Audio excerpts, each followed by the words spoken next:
श्री कृष्ण। जय श्री गुरुदेव। जय श्री श्री गौरहरि। श्री श्री রাধা মাধব কি জয়। আজ আমরা জানব ভগবান শ্রীকৃষ্ণ সবসময় কোন নামটি জিহ্বায় উচ্চারণ করে থাকেন। ভক্তরা তো সবসময় ভগবানের নাম মুখে জিহ্বায় উচ্চারণ করে থাকেন, রাধা কৃষ্ণ, রাধা মাধব, রাধা গোবিন্দ। কিন্তু ভগবানের মুখে কোন নাম সর্বদা উচ্চারিত হয়? ভগবান সবসময় একটি নামই উচ্চারণ করে থাকেন, সেটি কি? রাধে। দ্বারকার মহিষীগণ সবাই ভীষণভাবে চিন্তিত যে আমাদের প্রভু আমাদের কাছে থাকেন, অথচ আমাদের নাম মুখে উচ্চারণ না করে ওনার জিহ্বায় শুধু মাত্র রাধে নাম। এই রকম ভাবে দ্বারকার মহিষীগণ খুবই চিন্তিত যে এই রকম কেন, ভগবান প্রভু আমাদের স্বামী এইরকম কেন করেন। একদিন রুক্মিণী দেবী তিনি নিজে হাতে রন্ধন করেছেন, নিজে হাতে রন্ধন করে ভগবানকে ভোগ নিবেদন করেছেন। সেখানে গরম দুধ ভগবানকে ভোগ নিবেদন করেছিলেন। তো প্রভু তিনি সেবা করতে করতে, সেবা গ্রহণ করতে করতে তিনি এবার যখন দুধ পান করতে গেছেন, তো সেই গরম দুধটা একটু বেশি গরম ছিল। তো ওনার জিহ্বায় গরমটা লেগেছে, আর লাগার সাথে সাথে ভগবান তিনি বলে উঠলেন, রাধে। আমরা কি করি? আমাদের কোথাও হোঁচট হলে, আমরা যদি হোঁচট খাই রাস্তায়, বা আমরা যদি গরম দুধ পান করতে যাই, সেই সময় যদি জিহ্বায় ছ্যাঁকা লেগে যায়, তো কোনো কিছু কোথাও যদি আঘাতপ্রাপ্ত হই, তাহলে আমরা কি উফ বাবা, উফ মা এরকম করে থাকি। কিন্তু প্রভু ভগবান শ্রীকৃষ্ণ তিনি কি বললেন যে উফ রাধে, এরকম রাধে নাম করে উঠলেন। সাথে সাথে রুক্মিণী দেবীর ভীষণ কষ্ট হলো। রুক্মিণী দেবীর খুব কষ্ট হয় যে আমি প্রভুকে সেবা দিচ্ছি, আমি নিজে রন্ধন করে সেবা দিচ্ছি, নিজে দুধ গরম করে প্রভুকে সেবা দিচ্ছি, আর প্রভু সামনে আমি উপস্থিত আছি, কিন্তু তবুও প্রভু আমাকে দেখার সত্ত্বেও আমার নাম উচ্চারণ করছেন না, উচ্চারণ করছেন রাধে। তো অনেক দিন থেকেই সবসময়ই দেখি যে প্রভু এইরকম করেন, এমনকি ঘুমের মাঝেও তিনি কখনো কখনো রাধে রাধে বলে ওঠেন। তখন রুক্মিণী দেবী প্রভুকে বললেন যে হে স্বামী, হে প্রাণনাথ, আপনি আমাদের প্রাণনাথ, আমরা আপনাকে সেবা করি, আপনি আমাদের নাম মুখে উচ্চারণ না করে আপনি রাধে নাম উচ্চারণ করেন কেন? কে সেই রাধে? কি এমন সেই রাধের মধ্যে আছে যা আমাদের মধ্যে নেই? প্রভু তখন কিছুটা ঠিকঠাক হয়েছেন। তো তিনি তখন বলছেন যে তোমরা কি কখনো রাধেকে দেখেছো? আমার রাধেকে তোমরা কি কখনো দেখেছো? রুক্মিণী দেবী বললেন যে না,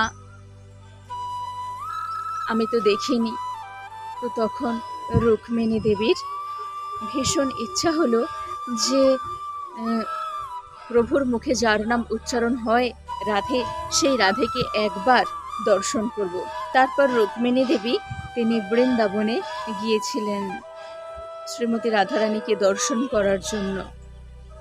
সেখানে গিয়ে কি হলো, শ্রীমতী রাধারানী যেখানে আছেন সেখানে খোঁজ করে তিনি গেছেন।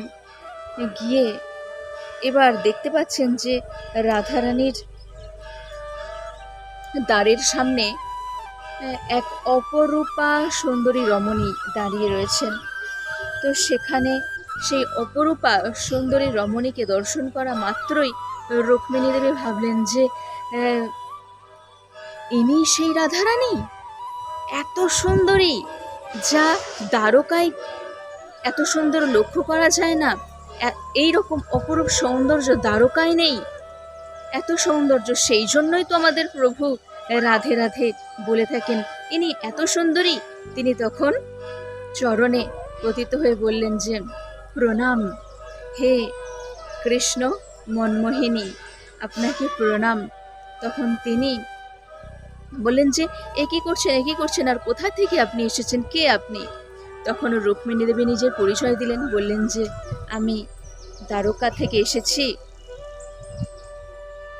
প্রভু ভগবান শ্রীকৃষ্ণের মহিষী রুক্মিণী দেবী।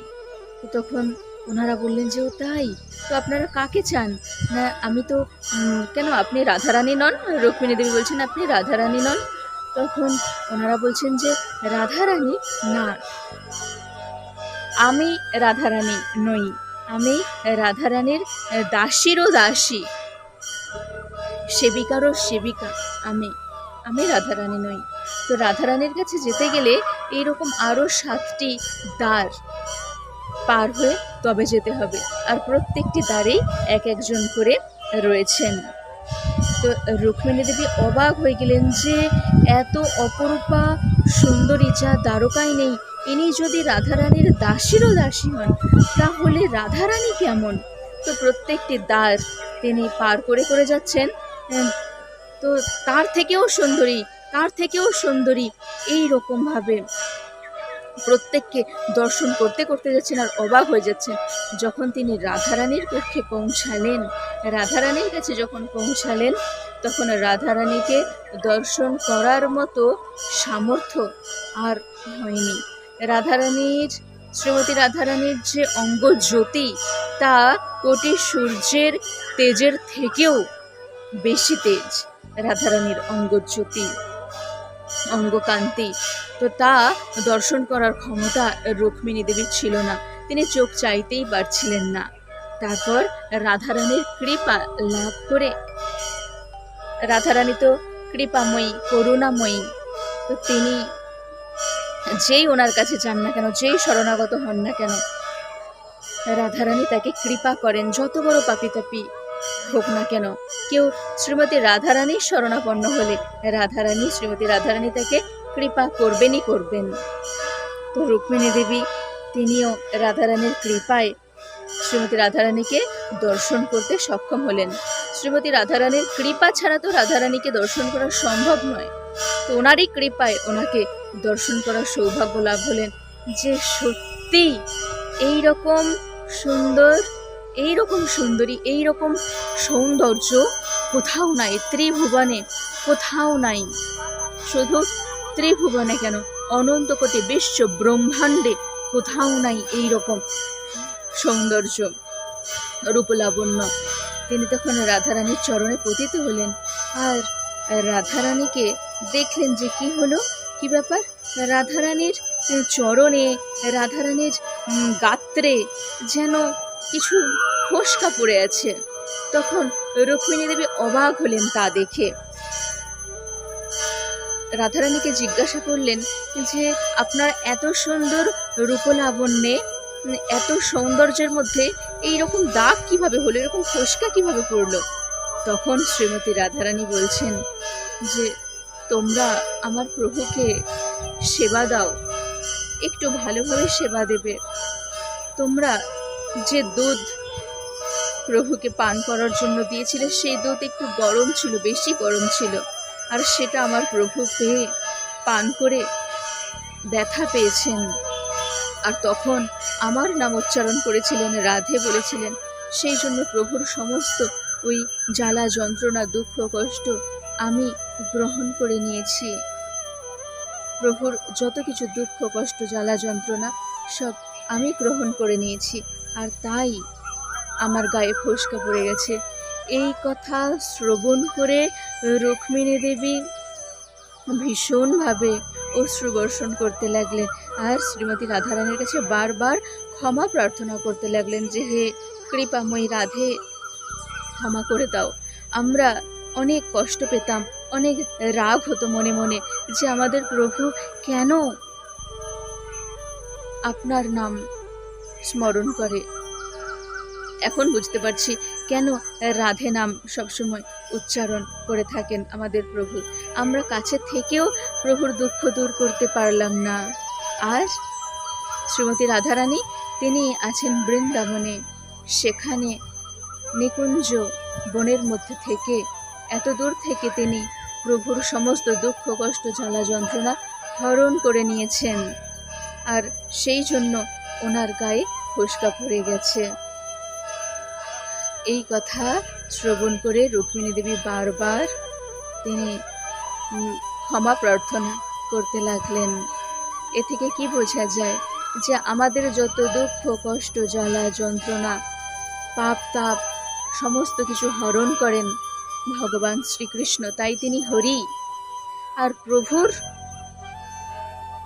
দুঃখ কে হরণ করেন? প্রভুর মন কে হরণ করে থাকেন? প্রভুর মন যিনি হরণ করে থাকেন তিনি হলেন শ্রীমতী রাধারানী। তো হরির মন যিনি হরণ করেন তিনি হলেন হরা। তাই শ্রীমতী রাধারানীর আর এক নাম হরা। আর আমরা হরে কৃষ্ণ কৃষ্ণ কৃষ্ণ হরে হরে, হরে রাম রাম রাম হরে হরে বলে থাকি। তো এই হরে মানে কি? শ্রীমতী রাধারানীর নাম হরা, ভগবান শ্রীকৃষ্ণের নাম হরি। তো হরা শব্দের ব্যাকরণগত নিয়মে, সংস্কৃত ব্যাকরণগত নিয়মে সম্বোধনে হয় হরে, মানে হরে কৃষ্ণ মানে রাধে কৃষ্ণ।